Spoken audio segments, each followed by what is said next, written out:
नमस्कार, मेरा नाम है शिवम दुबे और आप सब अभी चेतना मंच देख रहे हैं। इस वक्त हम खड़े हैं नोएडा मीडिया क्लब में। नोएडा मीडिया क्लब, अगर आप नहीं जानते हैं तो मैं आपको बता दूं कि दिल्ली एनसीआर में जितने भी आप वरिष्ठ पत्रकार टीवी चैनल में देखते होंगे, मीडिया के तीनों क्षेत्रों में, चाहे वो प्रिंट मीडिया की बात हो, डिजिटल मीडिया की बात हो या इलेक्ट्रॉनिक मीडिया की बात हो, आप तमाम जितने पत्रकारों को देखते होंगे वो सभी पत्रकारों का एक बेसिकली एक संगठन है। और हम यहाँ पे आज मौजूद हैं। आज यहाँ पर दो बड़े कार्यक्रम हैं। एक तो पहला आप सब जानते हैं गांधी जयंती है और इसके अवसर पर एक विशेष कार्यक्रम रखा गया है, और एक तो ये कि नोएडा मीडिया क्लब का नया रिनोवेशन किया गया है, नया ऑफिस खुला है। तो इस वक्त आप हमारे साथ देख सकते हैं कुछ वरिष्ठ पत्रकार यहाँ पे मौजूद हैं, तो मैं आपसे उनकी मुलाकात करवाना चाहूँगा। सर, एक बार आप नाम बता दीजिए अपना। मैं पंकज पाराशर हूँ। अच्छा जी। क्या कार्यक्रम है यहाँ पे आज? कार्यक्रम ये है कि जो नोएडा मीडिया क्लब है उसकी नई बिल्डिंग बनी है, पुनर्निर्मित हुई है, पुरानी बिल्डिंग का रिजोनेशन हुआ है। आज गांधी जयंती के अवसर पर 2 अक्टूबर को उसका शुभारंभ हुआ है। अच्छा। इसके अलावा जो देश भर में 497 जर्नलिस्ट हमारे साथी चले गए थे अपने काम करते हुए, उनकी याद में एक स्मारक बनाया गया है सेक्टर 72 स्मृति वन में। उसका भी आज शुभारंभ होगा। अच्छा, आज ही? आज ही।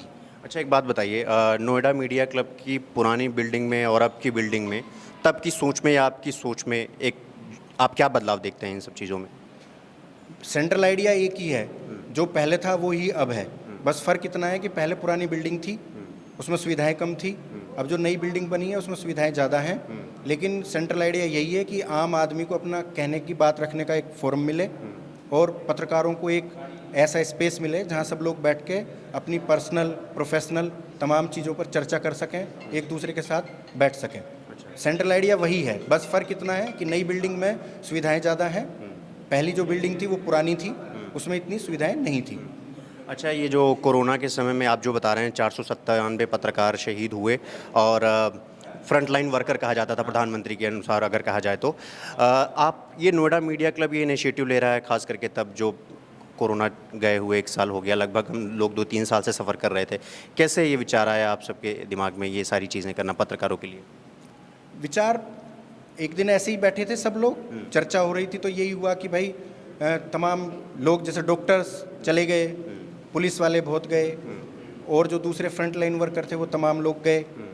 लगातार सभी लोग जिक्र कर रहे थे, प्रधानमंत्री जैसा आपने कहा वो लगातार जिक्र कर रहे थे कि भाई जर्नलिस्ट फ्रंट लाइन वर्कर हैं।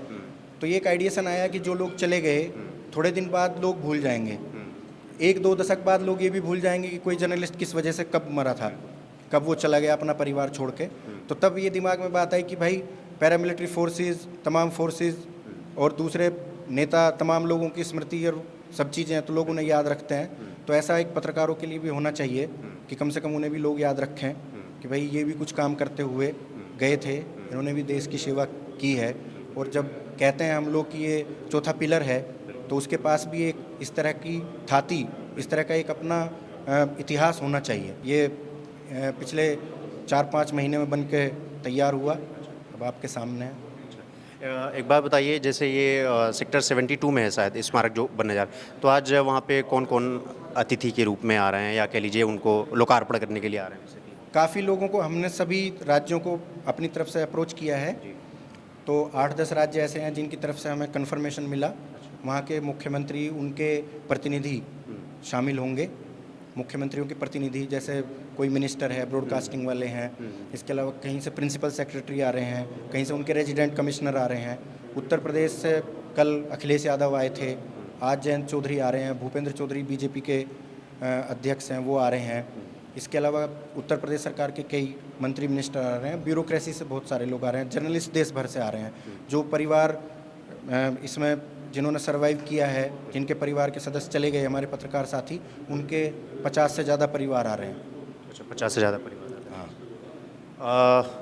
आप लोग देख ही सकते हैं, अब सेक्टर 72 में हम चलेंगे, क्योंकि वहाँ पे अब वहाँ से कितने बजे से वहाँ कार्यक्रम है? वहाँ 11 बजे शुरू होगा, 3 बजे तक चलेगा। हाँ, आप लोग देख सकते हैं 11 बजे से 3 बजे तक सेक्टर 72 में स्मारक, जो पत्रकारों के लिए बेसिकली ये नोएडा मीडिया क्लब इनिशिएटिव लिया है, कि ये इनका कहना है अध्यक्ष जी का कि डॉक्टरों को सब याद रखते हैं या जवानों के लिए शहीद स्मारक बनाए जाते हैं, लेकिन हम पत्रकारों को, या खास करके जो इन्हें लोकतंत्र का चौथा स्तंभ, जैसा कि अभी सर ने बताया, कि इन्हें चौथा स्तंभ कहा जाता है, लेकिन आमतौर पर इनको सामाजिक दर्जा उतना नहीं मिलता है जितना इनको मिलना चाहिए, वो स्पेस नहीं मिलता है।